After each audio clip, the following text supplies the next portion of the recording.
नमस्कार। आज हम क्लास 2 की हिंदी की पुस्तक सुनहरी धूप से करने जा रहे हैं। चैप्टर नंबर 2, अपना घर है सबको प्यारा। इसमें सभी को अपना घर कितना पसंद होता है उसके बारे में बताया गया है। ये लड़की एक कहानी के माध्यम से आप सभी को ये समझाएगी। चलिए देखते हैं जो इस तरीके से है। एक दिन मैं सड़क पर जा रही थी। मैंने वहाँ एक मेंढक देखा। ये लड़की एक दिन सड़क से जा रही थी और इसने रास्ते में क्या देखा? एक मेंढक देखा। मैंने उसे पकड़ लिया। मैं उसे अपने साथ ले आई। तो इस लड़की ने क्या किया? यहाँ ये मेंढक जो इसने देखा तो इसने मेंढक पकड़ लिया और पकड़ कर ये अपने घर ले आई। मैंने उसे पिंजरे में डाल दिया। फिर इस लड़की ने इस मेंढक को पिंजरे में बंद कर दिया। मेंढक टर्टर करने लगा। तो फिर मेंढक इस पिंजरे में बंद परेशान यहाँ से निकलने के लिए टर्टर करके आवाज़ें निकालने लगा। मेंढक पिंजरे के अंदर फुदकने लगा। वो बेचैन हो गया और उससे बाहर निकलने के लिए ऐसे जंप करना शुरू करने लगा। मैं पिंजरे के ऊपर बैठ गई। फिर इस लड़की के दिमाग में आया, क्यों ना मैं इस पिंजरे के ऊपर बैठ जाऊं, कभी ये इससे बाहर ना निकल जाए। तो वो लड़की फिर इस पिंजरे के ऊपर बैठ गई। ये देखिए, पिंजरे के अंदर मेंढक बंद है और ये इस पिंजरे के ऊपर बैठ। फिर आगे इस कहानी में क्या होता है? मैं बाग में घूम रही थी, तभी मैंने एक रंग बिरंगी तितली को देखा। फिर ये एक बाग में आ गई है, देखिए, और यहाँ पर इसने कुछ रंग बिरंगी तितलियों को उड़ते देखा। ये एक तितली देखी इसने, तो इसके हाथ में एक नेट है। मैं उसके पीछे भागी। फिर ये इस नेट को लेकर उस तितली के पीछे भागना शुरू किया। तितली कभी इस फूल पर तो कभी उस फूल पर बैठती। तो तितली अपने आप को बचाव करते हुए देखे, कभी यहाँ बैठ रही है, कभी वहाँ बैठ रही है, क्योंकि उसे पता था कि ये लड़की इसको इस जाल में फंसा लेगी। जाली फेंकने से पहले ही वह उड़ जाती थी। तो जैसे ही लड़की उस तितली के ऊपर ऐसे जाली फेंकती तो ये तितली वहाँ से उड़ जाती। आखिर मैंने उसे पकड़ ही लिया।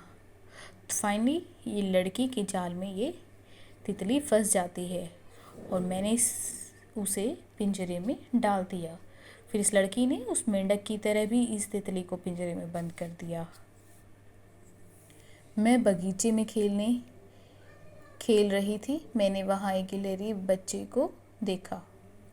फिर ये लड़की एक बागीचे में आ गई। फिर इसने एक गिलहरी का बच्चा देखा। इसके साथ भी इसने वही किया जो मेंढक और तितली के साथ किया। क्या किया? मैंने उसे पकड़ लिया। मैं उसे अपने साथ ले आई। इसने उस गिलहरी को पकड़ा और अपने साथ ले आई। मैंने उसे भी पिंजरे में डाल दिया। जैसे कि इसने बटरफ्लाई को, मतलब तितली को और मेंढक को पिंजरे में बंद किया था, उसी प्रकार गिलहरी के बच्चे को भी इसमें बंद कर दिया। मेरा पालतू कुत्ता उसे देखने लगा। तो वो जो कुत्ता था, उसका पालतू पेट था उसके पास एक, वो उस गिलहरी को देख रहा था। पिंजरे में बंद उन सब को देखकर मुझे लगा कि वे सब उदास हैं, तो वे अपने घर जाना चाहते हैं। मैं कुछ देर तक बैठी सोचती रही। फिर इस लड़की ने क्या किया? ये पिंजरे सब के सब इकट्ठे एक के ऊपर एक रख दिया और इनके सामने बैठकर इनको देखने लगी। तो इसने क्या देखा? सब मायूस होकर, शांत होकर बैठ गए। फिर ये सोचने लगी कि ये शायद उदास हो गए हैं, ये अपने घर जाना चाहते हैं, क्योंकि इनको पकड़ कर ले आई थी, किसी को बागीचे से, किसी को सड़क किनारे से, किसी को बाग से। अगर कोई फिर इसको क्या ख्याल आया कि अगर कोई मुझे पिंजरे में बंद कर दे तो मैंने उन सबको पिंजरे से आज़ाद कर दिया। अब सब बहुत प्रसन्न थे। फिर इसने इनकी उदासी देखी तो बड़ा ख़राब लगा इसे। तो फिर इसने क्या किया? सबको पिंजरे से आज़ाद कर दिया। देखिए, मेंढक को छोड़ दिया, बटरफ्लाई को और इसको गिलहरी के बच्चे को। सब के सब फिर से फुदक के भागने लगे, खुश हो गए। तो इस कहानी से हमें क्या सीख मिलती है बच्चों? कि जो हमारा घर होता है वो हमारे लिए सबसे बेस्ट है, हमें उसको वैल्यू करनी चाहिए। अगर हमारे घर से हमें कोई कहीं दूर ले जाकर बंद करे तो तब हमें कितनी याद आती है। तो इसलिए अपने घर में रहने वालों की सबकी रिस्पेक्ट करें। अगर चैप्टर पसंद आए तो इसको please like, subscribe and share ज़रूर करें। मिलते हैं अगले चैप्टर में। Thank you.